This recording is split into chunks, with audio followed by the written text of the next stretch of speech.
So who is really locked down? Which team is the true no-fly zone of college football going into this 2026 season? You're going to see a whole lot of this, a whole lot of that strap celebration. Who's ranked, who's real, who's built to last, who got exposed, who's moving fast. From the HBCU pride to the Power 5, let's we talk football every week, every night.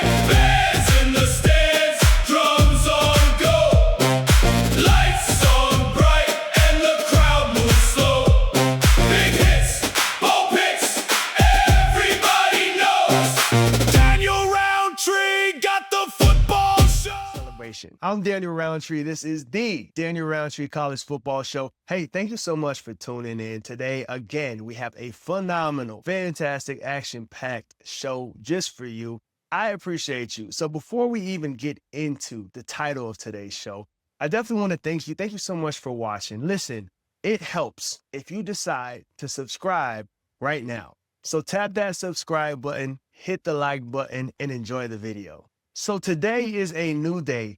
That means it is a good day to talk college football. Today, this is near and dear to me, former DB. I wasn't as good as nowhere near any of these guys on this list. But when we talk no-fly zone in college football, today we are talking the top 5 secondaries going into this 2026 season. Listen, there are so many good teams on this particular list.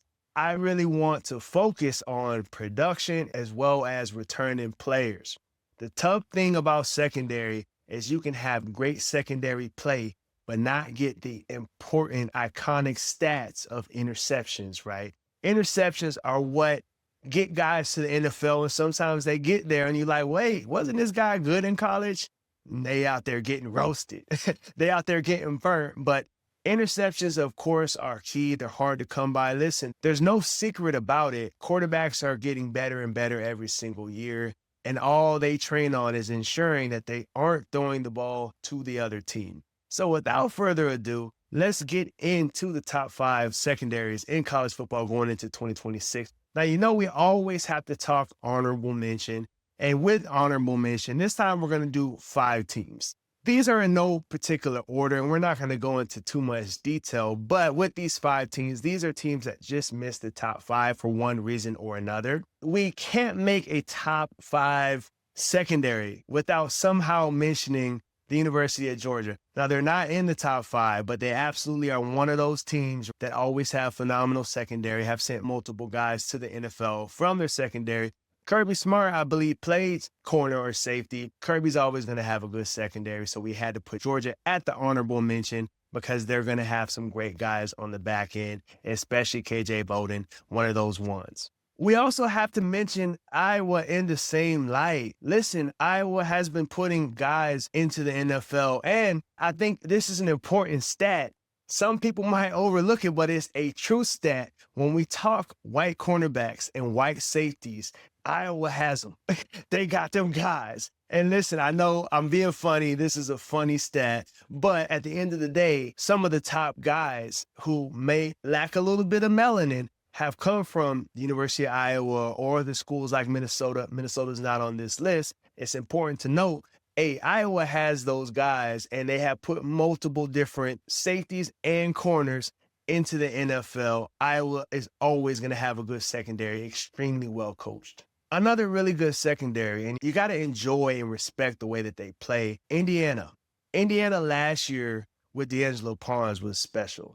I don't know if they'll be as good this year. They do have a lot returning, especially on the back end from a secondary standpoint.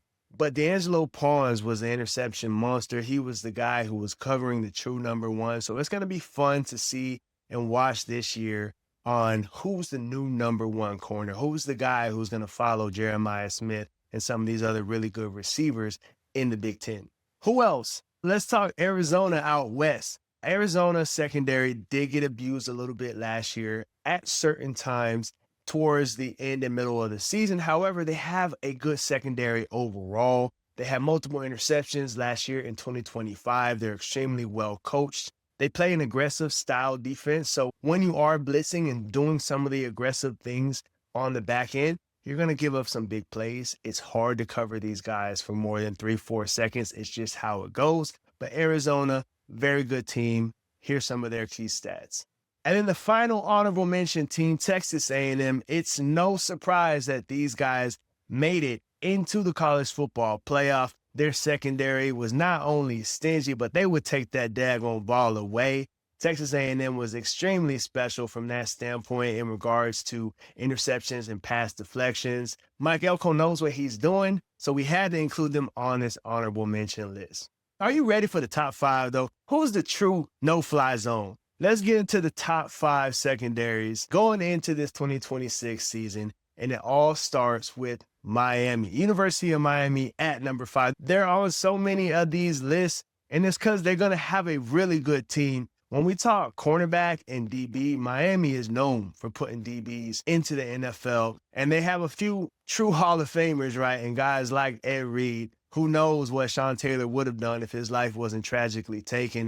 But when we talk this current team, Miami is loaded, especially at cornerback. So they have Xavier Lucas and Damari Brown. Those two guys also played together in high school. My alma mater, the American Heritage High School. Crazy. It's gonna be crazy to look at a few years, maybe 5-10 years from now, to see how many defensive backs alone my high school had put into the National Football League. I wasn't one of them. I just keep it a stack with y'all. Wasn't good enough. But these guys, Xavier Lucas and Damari Brown, two different trajectories, right? So Xavier Lucas went to Wisconsin. He was at Miami all of last year, became the starter. Wasn't their number one. Their true number one is O.J. Frederick. O.J. Frederick had a phenomenal freshman season. The scary thing is all three of these guys play the same position. They all play cornerback, and they're all extremely good, and they're all pretty high on draft boards going into either next season or the following season. These guys are going to have so much depth at the secondary. It was hard to put them at number 5. The key reason they're at number 5, and I'll just skip to this stat and come back and talk about their safeties and some of the other positions. Only 6 interceptions last year as a unit, and Bryce Fitzgerald had dang near all of those. Bryce Fitzgerald, true freshman last year, safety. He's going to be extremely special this year as a full-time starter next to Zachariah Posner. Listen, Miami secondary, and we haven't even mentioned Ethan O'Connor and some of their other guys that they have as backups. They brought in Omar Thornton from Boston College to be the new thumper at nickel, to be the big-time hitter. Listen, the Miami secondary has so many guys. I have to stop so the video doesn't get too long because their secondary is extremely special and deep. From a depth standpoint, I really want to see them take a jump this year and taking the ball away. Not just being stingy and having the capability to keep offenses under 150 yards through the air, or under 200 yards through the air. Anything under 200 yards for a whole game is pretty dang good.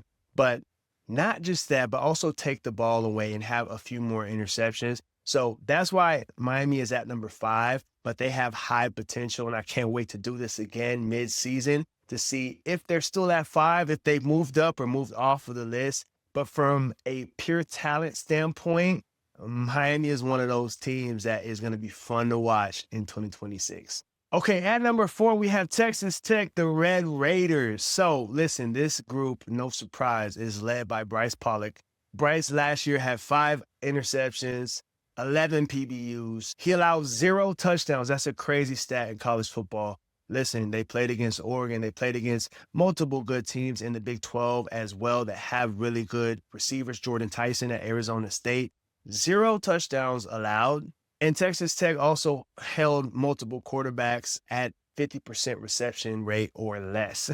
They out there locking boys down. Bryce Pollock, he's a special type of player. You add in the fact that they also have Amir Boyd, who had 2 interceptions last year at the other corner.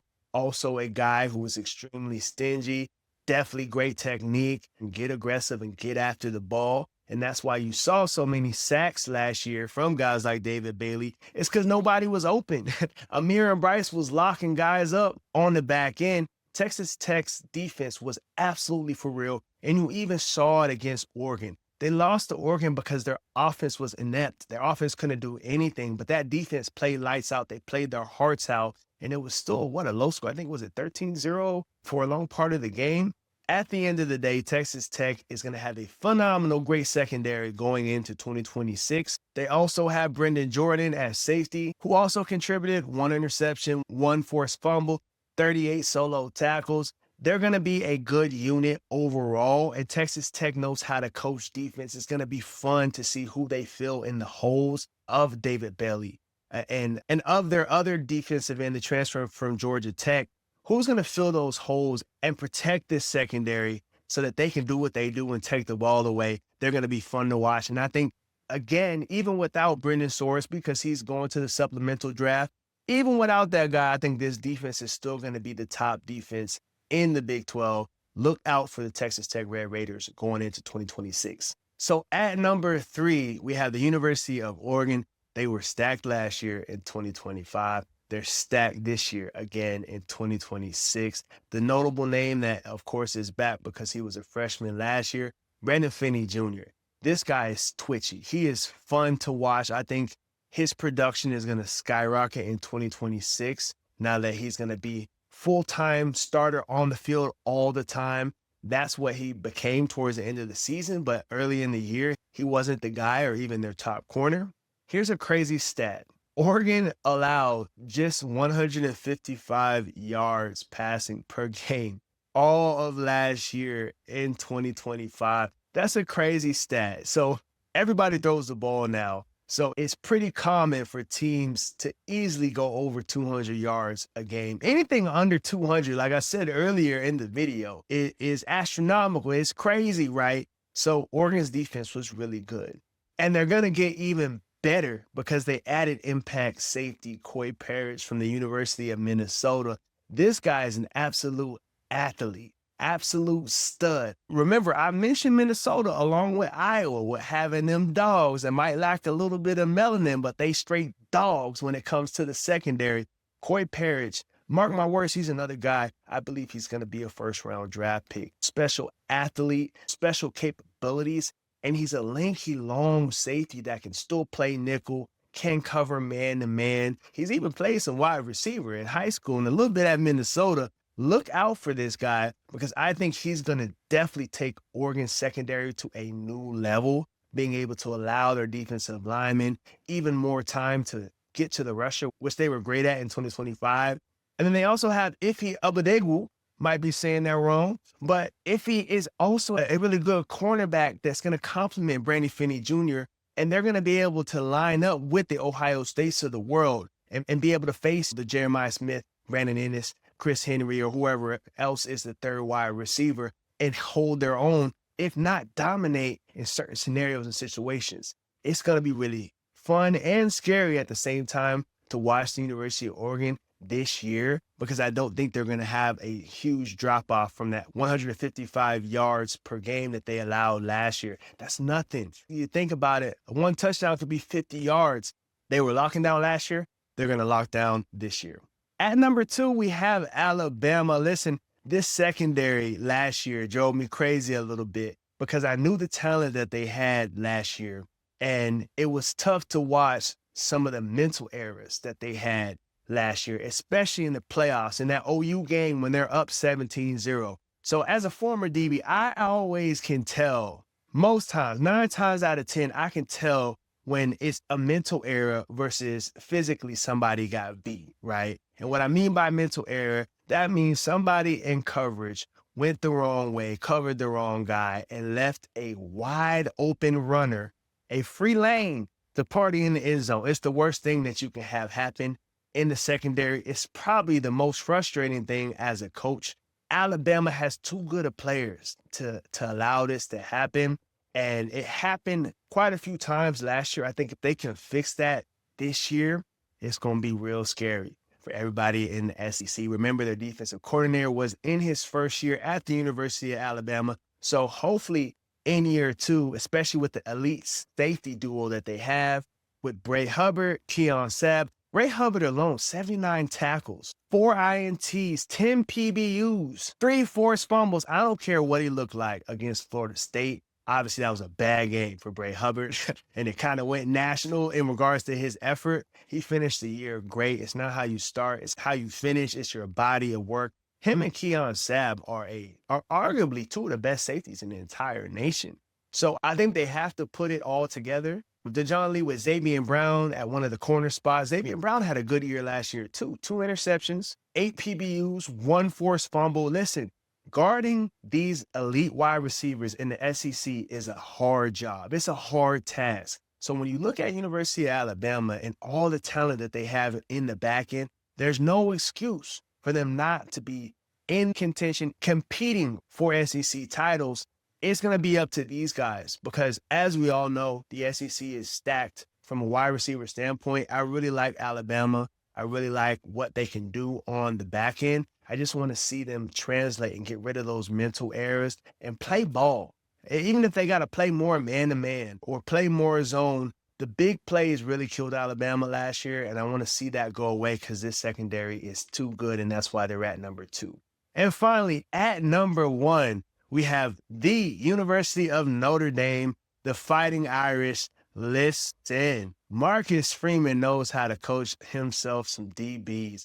These guys are really, really special, and it all starts with the captain, the key man, Leonard Moore. Leonard Moore is a surefire first-round draft pick, just like when we talk about Jeremiah Smith on the wide receiver side, you got to talk about Leonard Moore on the cornerback side. This guy is special. 5 interceptions, 7 PBUs, 1 forced fumble. And keep in mind, he's normally guarding the number 1 wide receiver. He'll travel here and there and play on the number 1 wide receiver and still had that type of production at Notre Dame. As a unit, the reason Notre Dame is the number 1 secondary going into the season, Notre Dame was number 1 nationally in interceptions per game at 1.8 per game. When we talk Marcus Freeman and them boys, they're going to take the ball away. They're going to take the ball away. That's just what they do. I love Marcus Freeman's attack style defenses. They know how to play zone when they need to. But, hey, 8, 9 times out of 10, Notre Dame is attacking on the defensive side of the ball, which is extremely fun to watch. They got DJ McKinney over from Colorado. He was one of Colorado's, if not their best cornerbacks at Colorado. You could say what you want about Dion. He knows how to coach the position he played. And a lot of guys can't say that. A lot of guys who play the position really well were good at playing, not good at coaching that position. If you don't believe me, Travis Hunter just happened to play both sides of the ball and also won a Heisman.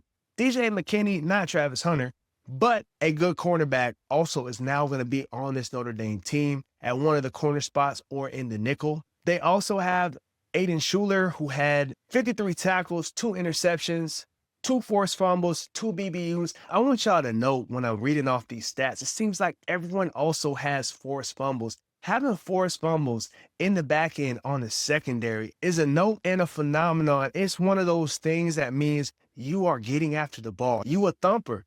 That means you bringing that wood. Pause. But Notre Dame secondary is too good, almost too good to be true. That's why they are the number 1 secondary going into the 2026 season. Let's see how that holds up. They're going to play some real deal teams that know how to throw the ball, including Miami, including SMU, including BYU. It's going to be fun to watch in 2026. Look out for him. I know Leonard Moore is going to lock down and do what he needs to do. Let me know who I missed. Tell me in the comments, is there a team that should be in this top 5 list or at minimum the honorable mention? Drop a comment. Thank you so much for being here. Hey, if you haven't already, consider subscribing, like this video. I look forward to seeing you in the next one because, hey, every day that there's a new day is a good day to talk college football. See you next time. Daniel Roundtree!